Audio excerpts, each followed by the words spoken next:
The region has been quite dynamic. It remains dynamic. This year we have growth at 4.6%. We had 4.5% last year. It was 5%, and it's contributing 60% to global growth.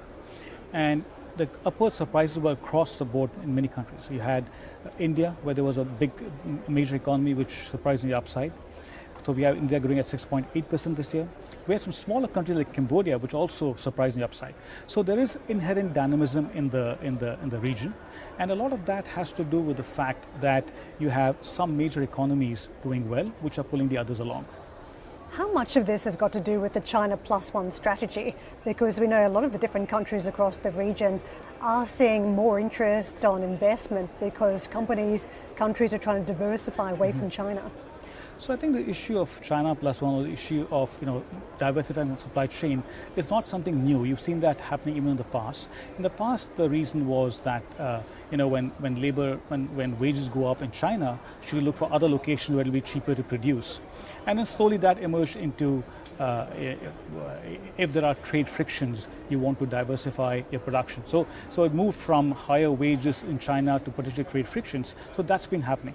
What we've seen since the pandemic is that this relocation of production and sourcing of inputs has increased. In fact, there's I think about 15% increase in what we call reallocation of production and of sourcing of inputs.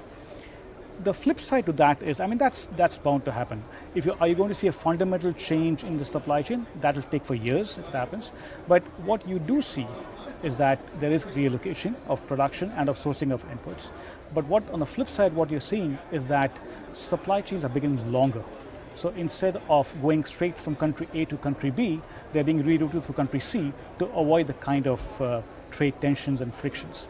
What that means is that it's not about efficiency, it's more about avoiding these tensions, which means at the end of the day, you're going to have higher prices, which affects the consumer. So that's why the IMF has spoken loud and clear about fragmentation, because that poses significant risk, not just to Asia, but the whole world.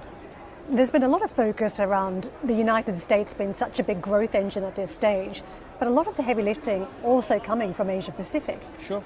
So I keep mentioning Asia Pacific. In Asia, 60% of trade is intra-regional, right? So they trade between each other, and China is a key player there. And China, this year is going at 4.6%. That's up 4.6% for 2024, and this is before the Q1 GDP came out. So there is upside to what we have in terms of output from China, and you also have India growing at 6.8%. So you have two big countries accounting for a large part of global growth, which are also providing impetus to rest of the region, and that helps contribution. The whole region contributes about 60% to global growth. So yes, US is very dynamic, it's growing very fast, but Asia is equally dynamic and is also contributing a large amount to global growth. China is growing thanks to investments into new industries. Are you concerned about the growth story for China from here and some of these over-investments, as they've been called, actually impacting growth? So to answer that question, I'd look at two aspects to it. One is the macro aspect to it, and there what we find is that what we would say is that there's an issue of weak domestic demand in China, and that emanates both from the property sector being weak, the stresses continue, and there are legacies from the pandemic. So we have advocated policies to boost domestic demand.